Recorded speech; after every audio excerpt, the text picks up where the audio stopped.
개장 전 뉴스 보고 전략 고민하는 시간입니다. 투자 뉴스앤 전략 세 분과 함께하죠. 야천투자연구소 남인호 소장, LNS홀딩스 김선영 대표, 하이투자증권 스마트PB센터 이권희 부장, 그리고 한 분 더 있죠. 타키온 뉴스 조호진 대표와 함께합니다. 어서 오세요.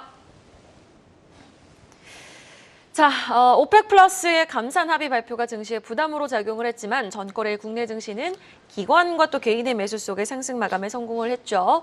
첫 번째 이슈 보겠습니다. 올해 아시아 주가는 상승이 예상된다. 블룸버그 통신의 설문조사 결과 내용부터 한번 확인해 볼 텐데요. 자, 남인호 소장님, 유가 급등으로 시작한 2분기인데 지금 글로벌 IB들은 그럼에도 불구하고 올해 아시아 증시 굉장히 좋을 거다라고 예상을 하고 있네요. 네, 그렇습니다. 사실 어제만 해도 우리가 국제 원유 가격 급등으로 아시아 시장이 금년에 좀 어렵지 않겠느냐 우려가 컸었는데요. 오히려 세계 전문가들은 그렇게 보지 않는 것 같습니다. 물론 국제 원유 가격 급등이 이번 설문에는 반영이 안 됐다는 것을 미리 말씀드리겠습니다.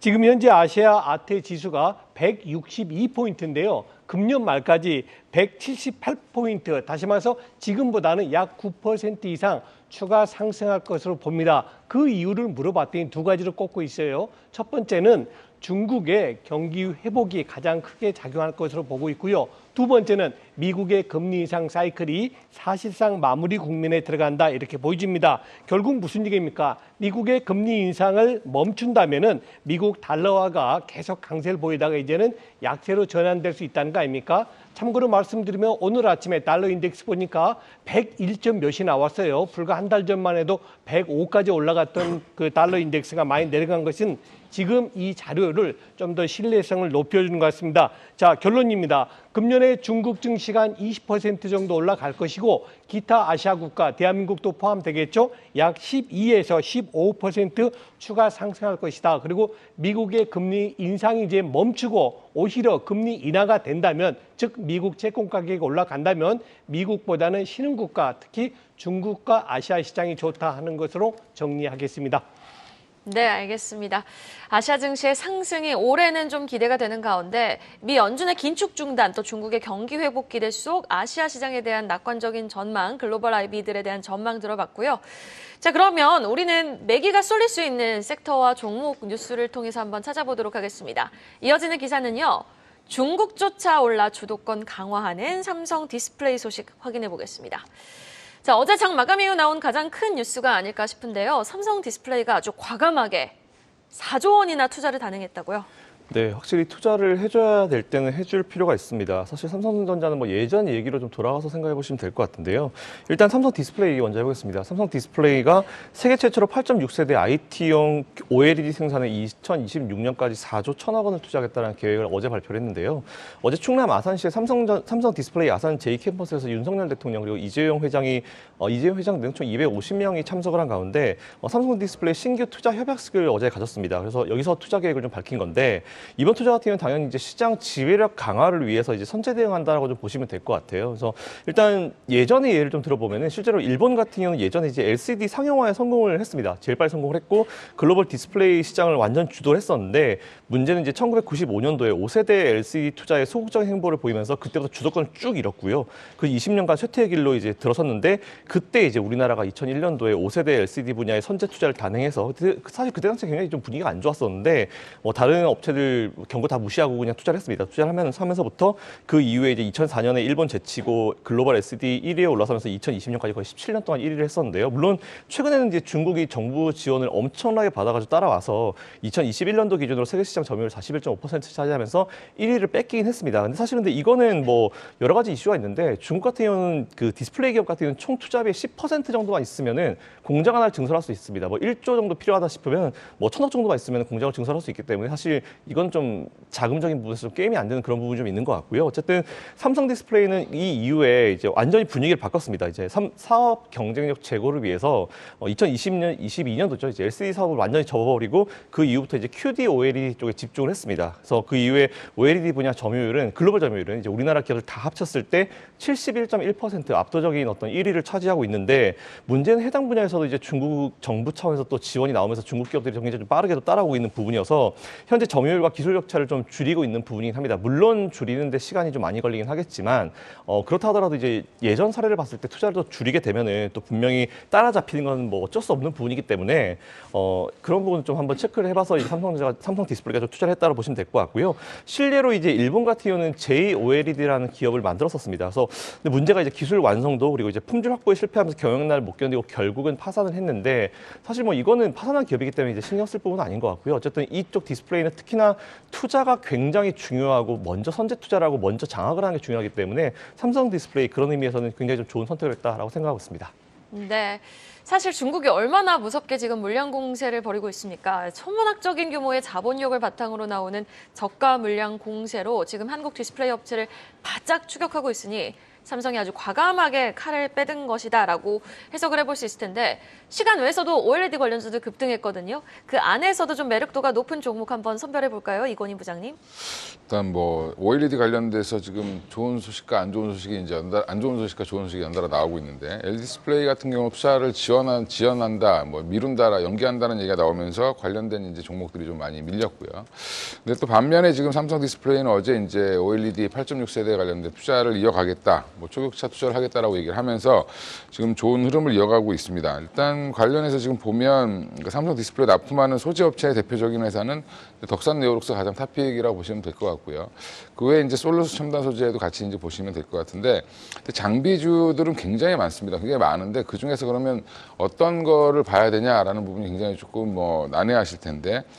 일단 장비주를 이제 전공정을 보면 FNS테크, 그 다음에 AP 시스템, 원익 IPS, 그 다음에 ICD 이렇게 이제 보시면 될 것 같은데, 그 중에 이제 저는 이제 원익 IPS랑 ICD 같은 경우는 건식 식각에서 같이 이제 경합을 벌이고 있는 회사이기 때문에 어디가 채택되느냐에 따라 좀 달라질 수 있다라고 보고 있고요. AP 시스템 같은 경우 새로운 기술을 적용해야 되기 때문에 당장 이제 이 시장에 들어갈 수 있을지 여부는 좀 지켜봐야 될 것 같습니다. 그래서 지금 현재로서는 그래도 원익 IPS라든지 ICD를 좀 보시면 될 것 같고요. 후공정에서는 이제 필옵틱스라든지 뭐 캠트로닉스, SFA, 뭐 제이스텍, 그다음에 파인텍 같은 종목들이 있는데 이런 종목들도 여전히 좀 주목을 해보셔야 되겠지만 이제 전공정 같은 경우는 한 발주 시기를 보면 올해 한 2분기 정도 이제 그러니까 지금 4월이니까 한 6월 안에는 나오지 않겠냐라는 얘기가 지금 나오고 있고요. 그다음 후공정 같은 경우는 3분기 이후 3, 4분기 정도에 이제 발주가 나올 걸로 보고 있기 때문에 지금은 이제 앞에 말씀드린 원익 IPS라든지 ICD 어느 회사가 이제 수주를 받느냐, 발주를 받느냐 이런 것들을 좀 집중해 보시면 될 것 같고요. 그 외에도 이제 이런 라인을 설치하면 물류 자동화라든지 이런 여러 가지 장치들이 필요한데 그때 들어가는 또 장비들이 있습니다. 그래서 SFA가 그런 장비를 또 만들고 있고요. 그다음에 HB 테크놀로지 같은 경우 검사 장비를 만들고 있고, YMC 같은 경우도 지금 이 설비 라인 쪽에 좀 필요한 장비를 만들고 있기 때문에 이 세 종목들은 또 나중에 이제 증설 과정에서 마지막으로 이제 들어갈 장비라고 생각하시고 이 라인업을 좀 정리해 놓으신 다음에 뭐 순차적으로 좀 보시는 게 맞지 않겠나. 지금 종목은 굉장히 많습니다. 그 안에서 가장 먼저 오를 종목은 아마 전공정 쪽에서 오르지 않겠나 이렇게 보고 있습니다.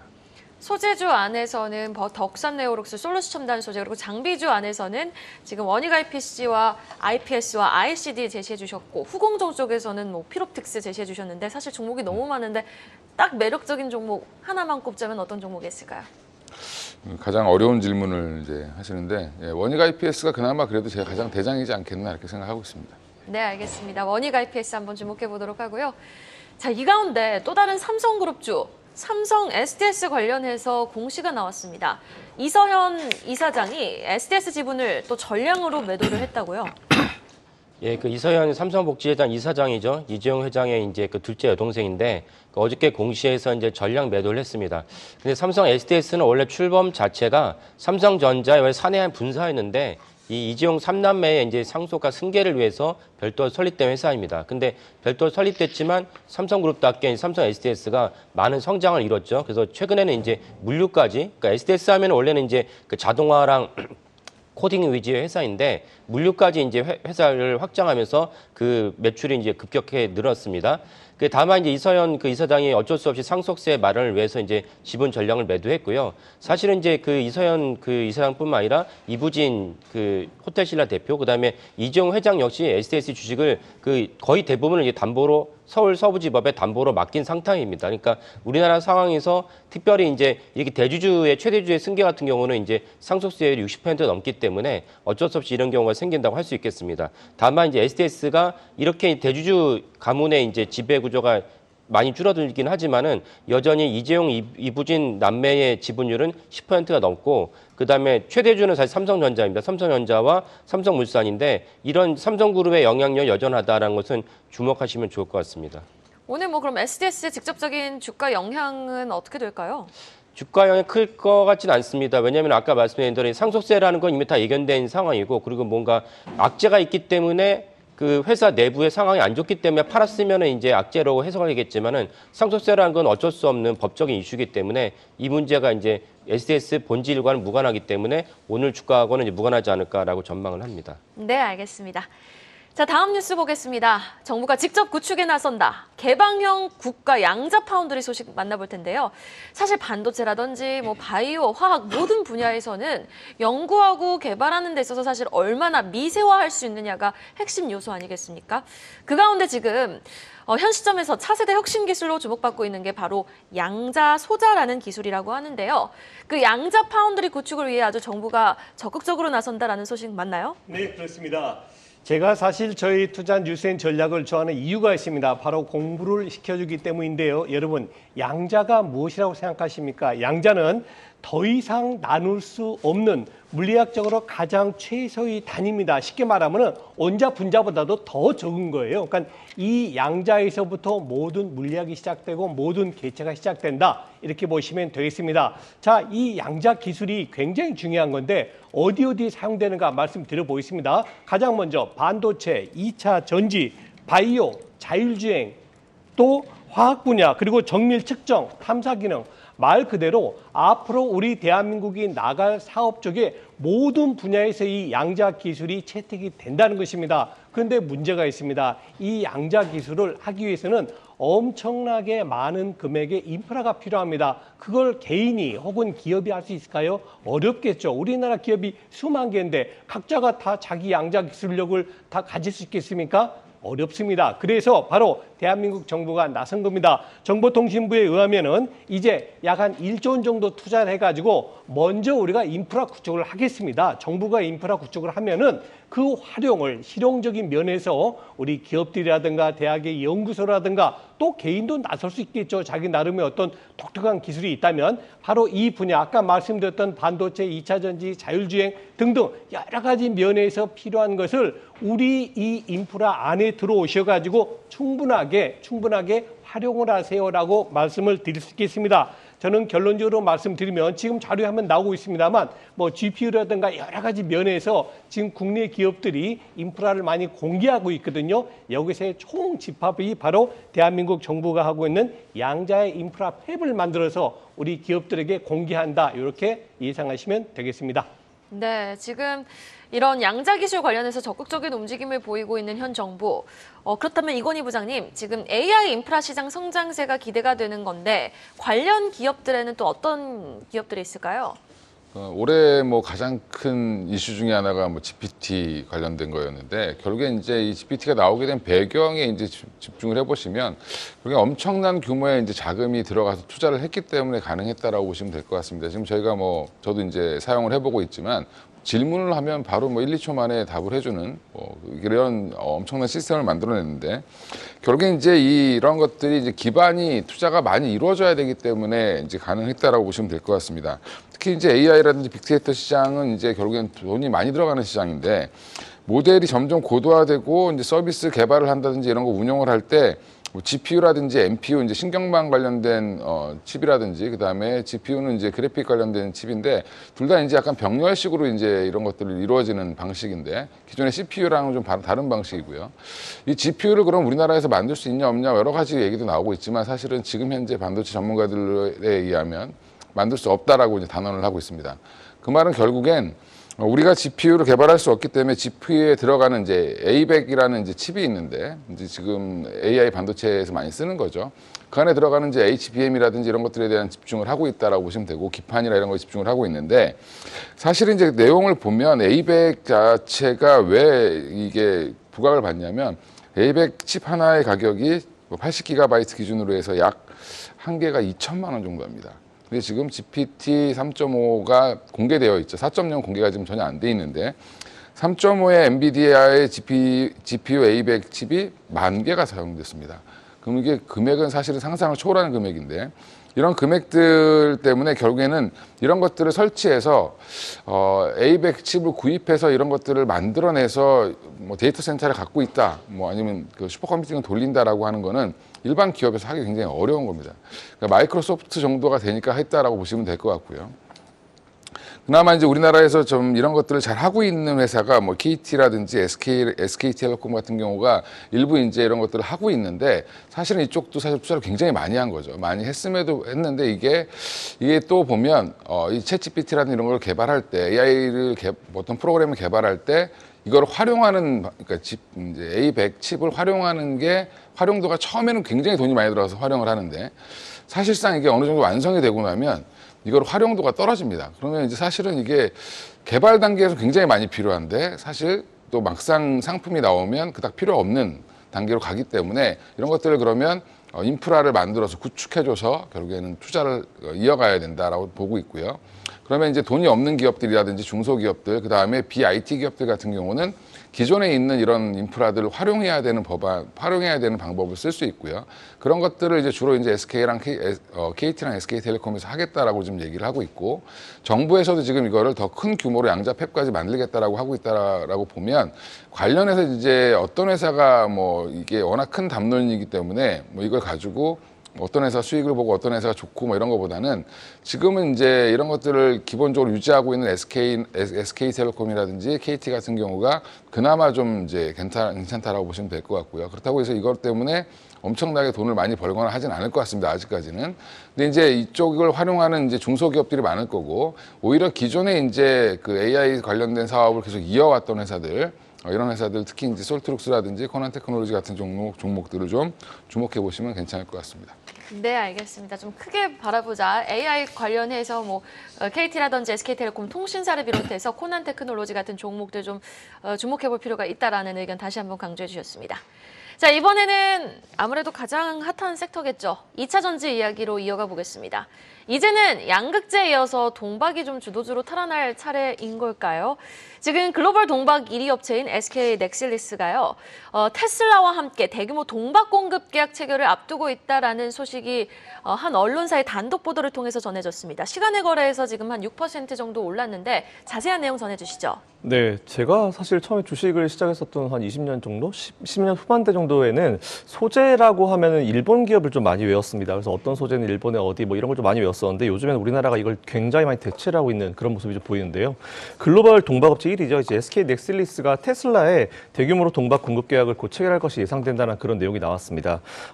SK 넥실리스 잘 아시는 대로 SKC의 100% 자회사고요. 이제 2차 전지 핵심 소재인 동박을 생산하는 기업이다라고 체크해 보시면 좋을 것 같습니다. 오는 18일 날 시행된 IRA에 따라서 글로벌 자동차 업체들이 분주하게 현재 지금 움직이고 있는 상황인데 테슬라 구매 담당 위원이 이제 SK 고위 관계자를 만나서 계약과 관련된 회의를 했다라고 이제 알려져 있고요. 아마 당일날 계약이 어느 정도 체결되었을 가능성, 뭐 사인 안 했다 하더라도 좀 계약이 많이 진전됐을 가능성이 좀 높다라고 좀 무게를 두고 있습니다. 일단 대충 계약 금액 같은 경우는 이제 최소 1조 원 이상으로 추정을 하고 있고요. 만약 양사가 중장기 공급 계약으로 가게 되는 경우에는 이제 이게 날짜가 더 길어지기 때문에 당연히 이제 이 계약 금액이 더 늘어날 수 있다는 부분 체크해 보시면 좋을 것 같고요. SK 넥실리스 아무래도 동박 수주 규모 금액 앞으로 좀 늘어나지 않을까라고 판단하고 있습니다. 어쨌든 이에 따라서 관련주들 체크해 보시면 좋을 것 같고요. 투자 임해 보시면 좋을 것 같습니다. 네, 그렇다면 최근 동박 관련주 상승 흐름 계속 이어가고 있잖아요. 현 시점에서 상승 여력이 가장 좀 높게 점쳐지는 종목은 어떤 종목이 있을까요? 동박 관련주 안에서요.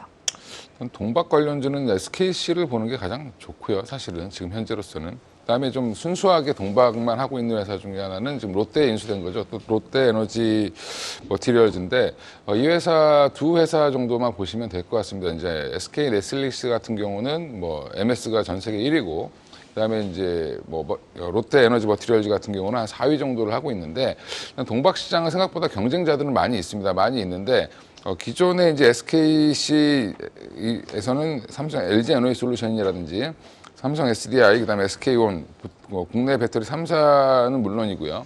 또 중국의 이제 CATL 그다음에 파나소닉에도 동박을 공급을 했었습니다. 이 말은 곧 뭐냐면 테슬라가 LG 엔솔에서도 받고 배터리를 받고 그다음에 파나소닉에서도 받고 CATL에서도 받는데 이 회사에다 원래 공급하던 회사를 따로 만났다. 그러면 이제 테슬라도 지금 따로 지금 저전지를 만들려고 하고 있기 때문에 이런 부분들에 대한 미리 선제적인 대응을 하고 있다라고 보시면 되고요. 그리고 SKC의 그 최근에 그 기술력이라든지 이런 것들을 봤을 때는 전 세계 탑이다라고 보시면 될 것 같습니다. 그래서 가장 얇게 그리고 어떻게 보면 가장 또 넓게 이런 것들을 롤로 만들어서 그 셀 업체에 공급하는 그런 과정을 보이고 있는데 지금 이제 SKC가 이런 뉴스가 나온 거는 동박업체들이 그동안 주가가 좀 많이 눌려 있었죠. 생각보다. 이런 부분들을 좀 해소하는 부분이 되지 않겠나라고 생각을 하고 있고요. 그 외에도 지금 보면 IRA 세부 시행 규칙 내용에서 시장에서 해석하고 있는 부분은 결국엔 탈중국 관련돼서 기업들이 이제 중국 업체 소재를 못 쓰다 보면 국내 업체가 더 부각될 수밖에 없다. 그리고 해외 증설, 특히 이제 미국이라든지 유럽의 증설을 계속 이어갈 수밖에 없다라고 지금 보고 있기 때문에 그런 부분에서 지금 뭐 어제 분리막 기업들, 특히 SKI 테크놀로지가 굉장히 많이 올랐고요. WCP라는 종목들이 같이 주목을 받고 있는데 이런 분리막 관련주라든지 동박 관련주 그동안 좀 많이 소외를 받았던 섹터이기 때문에 오히려 이제 이쪽은 좀 더 다시 한번 좀 집중을 해보셔도 괜찮다라고 생각하고 있습니다. 동박안에 네, 말씀해 주세요. 그 외에도 이제 전해질 관련된 것도 결국엔 좀 주목을 받고 있는데 뭐 첨보라든지 동화기업 이런 회사들도 여전히 한번 보셔야 되지 않나 지금 타이밍에서는 이렇게 생각하고 있습니다. 그럼에도 불구하고 개인은 뭐 포스코홀딩스라든지 에코프로를 계속 꾸준히 순매수하고 있거든요. 너무 과열 구간 맞죠? 양극재는. 그 부분에 대해서는 코멘트를 하면 좀 안 좋기 때문에 요즘에 그냥 과열 구간이라기보다는 좀 쉬어가는 구간 뭐 이렇게 보시면 되고요. 항상 주식이라는 게 많이 오르면 좀 쉬었다 가야 되고 이런 부분이라고 생각하시면 되고 뭐 이게 조정이 뭐 급하게 나오거나 이러지는 않을 것 같습니다. 왜냐하면 지금 네. 현재 주도 섹터는 결국엔 2차 전지고 올해 1분기 실적이라든지 2분기 실적 예상치를 보면 실적이 올라오는 쪽은 이쪽밖에 없습니다. 그런 부분에서는 결국에는 돈 버는 쪽으로 갈 수밖에 없다라는 부분, 약간 과열될 수 있겠지만 그런 부분도 결국에는 뭐 시장에서 결정을 하는 거니까 좀 더 지켜보시면 될 것 같고요. 단순히 이제 아까 말씀드렸던 동박이라든지 전해질이라든지 뭐 이제 분리막 쪽은 좀 그나마 좀 그동안 많이 소외받았기 때문에 이제부터 배터리를 양극재만 가지고 만들 수는 없죠. 그렇죠. 네, 장비도 필요하고 여러 소재가 다 필요하기 때문에 결국엔 Q가 커지는 가운데 나머지들도 같이 따라갈 수밖에 없는 상황이다라고 보고 있습니다. 양극재 대비 상대적으로 눌려 있었던 동박이라든지 뭐 분리막, 전해질 쪽으로 한번 주목을 해보자라는 말씀까지 들어봤고요. 관련 종목에서는 뭐 첨보 동화기업, SKC, SKI 테크놀로지 제시해 주셨습니다. 자, 그럼 이어서 전거래일 또 강세를 보였던 섹터, 제약바이오 섹터 관련 뉴스 한번 체크해 보도록 할게요. 지금 최근 바이오 산업에서는 마이크로바이옴을 활용한 개발 분야가 지금 부각을 받고 있다고 합니다. 정부가 8년 동안 4천억 원을 투입하기로 결정을 했다고요? 네, 맞습니다. 제약바이오 업계가 이제 첫 세대 먹거리로 주목하고 있는 마이크로바이옴이죠. 이제 이름이 참 어려운데 이 산업에 이제 우리 K바이오가 좀 집중하고 있다라는 그런 내용이 좀 나오고 있습니다. 과학기술정보통신부에 따르면 이제 국내 6개 부처가 이제 4천억 규모의 국내 R&D 사업에 지원하겠다라는 그런 내용이 나왔는데요. 사실 이게 작년에 제가 알기로는 1조 원 규모의 이제 종합지원 사업 계획이 있었는데 거기 예비 타당성 조사를 통과를 못했었거든요. 근데 그거를 아마 다시 재도전하는 그런 느낌으로 좀 보시면 될 것 같습니다. 일단은 최근에 보니까 이제 글로벌 마이크로바이옴 시장은 올해 2억 6,980만 달러 정도 수준에서 2029년도에 이제 13억 7천만 달러 규모까지 좀 커질 예정이고요. 연평균으로 30%가 넘는 성장률을 거둘 수 있을 거다라는 그런 계획이 나오고 있기 때문에 일단 이와 관련해서는 좀 많이 미래의 산업이긴 합니다. 근데 또 미래를 준비하는 우리 과정에서 또 투자를 생각을 해봐야 되기 때문에 이것도 있다라는 부분 체크해 보시면 좋을 것 같습니다. 네, 알겠습니다. 마이크로바이옴 관련해서 이런 현황이 있고 또 관련 종목들로는 어떤 종목들이 있다 우리가 좀 스터디를 해볼 필요는 있어 보입니다. 자, 이어서 실적 이야기 넘어가 보도록 하겠습니다. 이번 주 금요일이죠. 삼성전자의 실적 발표를 시작으로 이제 1분기 기업들의 실적 발표가 연이어 예정되어 있는 가운데 뭐 사실 이번 1분기 대부분 기업들의 성적은 부진할 것으로 알고 있습니다만 4분기도 보니까 굉장히 충격적이었어요. 지금 코스피 상장사 작년 4분기 영업이익이 3분의 1 토막이 났다고 하는데 올해 전반적으로는 좀 실적 전망 어떻게 나오고 있습니까? 네, 그렇죠.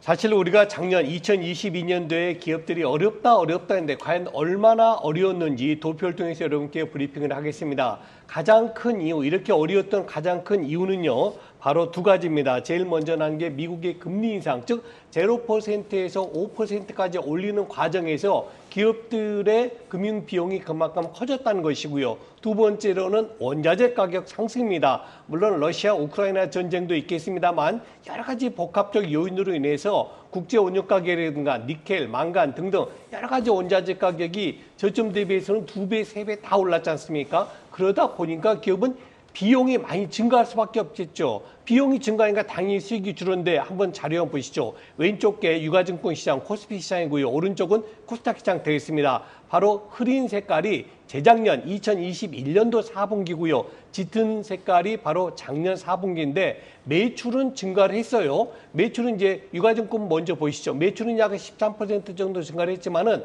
바로 오른쪽 영업이익을 봐보십시오. 68%가 줄어들었습니다. 즉 3분의 1 토막 됐다는 얘기죠. 그리고 자연스럽게 순이익도 그만큼 줄었고요. 코스닥 시장은 더 심합니다. 매출은 14% 증가했어요. 뭐 비용이 늘더라도 단가가 올라가니까 매출은 증가하겠죠. 그러나 그 우리가 들어오는 돈, 기업에 들어오는 돈 영업이익은 어떻습니까? 마이너스 28%. 더 문제는 순이익은 정작 영업에서 벌어들인 돈은 적자가 됐다는 것입니다. 방금 이수인급 말씀대로 이미 이건 지난 얘기고 금년도는 어떠냐? 네, 금년도 역시 작년하고 크게 달라지지 않습니다. 한 가지 기대하는 거 있죠. 오는 5월 3일이죠. 미국의 FOMC에서 이제 금리를 동결하든지 안 그러면 0.25를 올릴 것으로 보이는데 아마 이것이 마지막 금리 인상이 되지 않겠냐는 신호는 나오고 있지 않습니까? 그렇게 돼서 이제 더 이상 금융 비용이 더 확대되지 않고 뭐 하반기에는 기대합니다만은 금리 인하를 통해서 우리 기업들의 어깨가 조금은 좀 가벼워졌으면 좋겠다. 결론적으로 말씀드리면 작년보다는 금년도 어려운 건 맞지만 그래도 작년같이 어렵진 않기를 바라는 마음입니다. 네, 알겠습니다. 저도 함께 바라보겠습니다. 작년같이 힘들면 또 얼마나 힘 빠져요. 올해는 좀 힘 좀 확실히 내면서 그래도 작년보다는 좀 많이 나아지는 모습, 개선되는 모습 보여줬으면 좋겠습니다. 자, 그럼에도 우리는 미래를 보고 투자를 이어나가고 있는 섹터를 좀 잘 선별해 볼 필요가 있어 보이는데 어떤 섹터 주목하고 계세요? 이건희 부장님. 일단 뭐 답은 시장에 다 나와 있는데 보시면 이제 뭐 삼성전자라든지 뭐 하이닉스라든지 지금 삼성전자 실적은 뭐 어마어마하게 안 좋게 나올 거로 지금 보고 있는데 지금 갈수록 예상치가 떨어지고 있습니다. 지금 보면 4분기에도 안 좋았고 1분기에도 지금 안 좋은 상황이고 아까 말씀하신 대로 원자재라든지 여러 가지 이제 악재가 있었지만 또 유독 또 우리나라만 다른 나라에 비해서 경제 성장률 전망치가 낮아져 있습니다. 그런 부분들도 여전히 좀 걱정이 되고 있고요. 최근에 이제 원달러 관련돼서 이제 달러 지수가 내려오고 있음에도 불구하고 원화는 오히려 지금 약세를 보이고 있는 상황. 이런 부분들이 좀 경제에 부담을 좀 느끼고 있다. 수출이 잘 안 되고 있는 부분에 대해서 여러 가지 경제가 느끼고 있다고 보는데 그래도 이제 항상 주식시장이라는 게 뭐 꿈을 보고 이제 그쪽에 집중하는 성향이 있기 때문에 관련해서 여전히 주도주는 2차 전지라고 보시면 될 것 같고요. 결국엔 투자가 지속되는 섹터를 좀 주목하실 필요가 있습니다. 그러니까 지금 어제 이제 OLED 관련돼서 삼성이 투자를 하고, 그다음에 이제 LG는 뭐 이연을 했지만 LG 디스플레이도 또 이제 투자를 하겠죠, 이어서. 그 외에도 이제 기업들이 투자를 더 하고, 그다음에 정부에서 투자를 한다는 거는 그쪽이 돈이 되기 때문에 한다라고 생각하시면 되고요. 결국엔 산업은 그쪽으로 갈 거고 주식은 또 그쪽으로 약간 쏠릴 가능성이 높다라고 보고 있습니다. 그래서 지금 뭐 코스닥 기업이나 뭐 코스피 기업이나 전반적으로 안 좋긴 하지만 그래도 실적 호조세를 이어가고 있는 쪽이 그나마 2차 전지 섹터라고 보시면 되고요. 아까도 말씀드린 것처럼. 그 외에도 이제 성장 가능성이 높고 올해부터 본격적으로 성장을 예상을 하고 있던 게 로봇과 AI 관련된 종목이라고 보시면 되고 또 하나는 이제 우주항공 관련돼서도 지금 지속적으로 지금 좋죠. 방산과 엮여서 더 같이 좋아지고 있는 상황이고 하나 에어로스페이스 같은 경우는 지금 뭐 신고가를 내고 있는 상황인데 이런 부분들을 보면 여전히 시장은 잘 되는 쪽으로 가고 있다. 그래서 지금 2차 전지, 로봇, AI, 그다음에 반도체 일부 소부장 기업이라든지 신재생 에너지 기업도 좀 관심을 가지시면 될 것 같습니다. 힘들 때 오히려 더 공격적으로 투자하는 쪽을 주목해보자라고 정리를 해볼 수 있겠습니다. 마지막으로 공시로 마무리해보겠습니다. 한미그룹주 관련 공시가 지금 나왔는데요. 한미 계열사들이 한미 반도체 지분을 또 전량으로 매도했다고요? 예, 그렇습니다. 그 한미 네트워크스랑 한미 컴퍼니 등이 이제 그 한미 반도체 지분을 이제 매도를 했는데요. 그 뭐 쉽게 생각하면 이제 올해 이제 한미 반도체 YTD가 올해 누적 수익률이 68%입니다. 그러니까 뭐 전체적으로 코스피 코스닥 물론 이제 한미 반도체는 코스피 기업은 아니지만은 전체적으로 시장이 안 좋다고 그래도 이번에 이제 그 2차 전지 기업이 아닌데도 불구하고 한미 반도체가 이제 68%라는 놀라운 수익을 거뒀습니다. 그렇기 때문에 이제 한미 반도체 주요 주주들이 이번 기회에 이제 차익 실현을 했다 이렇게 볼 수가 있고요. 또 주목할 거는 이제 그 한미 반도체 이제 대표 곽동신 대표인데 곽동신 대표의 누나인 광명신 씨가 이번에 역시 10억 원의 현금화를 했습니다. 그러니까 이런 것들은 일련의 과정으로 봤을 때 수익 실현으로 보이고요. 한미 반도체가 또 하나 재미있는 건 무엇이냐면은 한미 반도체가 지난달에 한미 반도체 계열사인 한미 레이저에 2007년에 69억 원을 투자했는데 이번에 전량을 지분을 회수하면서 11억 원의 차익을 거뒀습니다. 이거는 이제 한미 반도체가 한미 레이저 설명에서 알 수 있다시피 레이저 분야의 기술이 필요했는데 한미 반도체가 독자적으로 레이저 관련 기술을 갖고 있기 때문에 그 사이 개발했기 때문에 한미 레이저의 지분이 더 이상 필요하지 않다라는 맥락으로 보입니다. 한미 반도체는 이제 참고로 말씀드리면 반도체에서 소인 공정, 소인이라는 톱이라는 뜻인데 사실은 이제 웨이퍼의 절삭을 갖다가 자동화시키는 그 공정을 갖다가 국산화했습니다. 일본의 디스코가 이제 갖고 있던 것을 한미 반도체 국산을 했고 여기에 이제 아까 오늘 코너에서 발표 나왔던 HBM이랑 해서 SK 하이닉스가 이제 그 GPU에 필요한 이제 반도체를 갖다가 생산하고 있는데 여기에 또 한미 반도체 본딩의 공정을 갖고 있습니다. 그러니까 한미 반도체가 여전히 반도체 종합 반도체 업체는 좀 안 좋긴 하지만 공정 기업으로는 되게 유망하다는 것을 주목하시면 좋겠고요. 또 하나 한미 반도체가 이제 대주주에서 물러났지만은 HBSP라고 해서 그 10나노 미만의 이제 소재 공정에서 꼭 필요한 게 회사를 갖다가 창업을 했다가 지분을 갖다 많이 넘기긴 했습니다. 하지만 여전히 HBSP에 대한 그 지분을 갖고 있기 때문에 한미 반도체의 어떤 지분별 평가 이익도 기대할 수 있다라고 보시면 되겠습니다.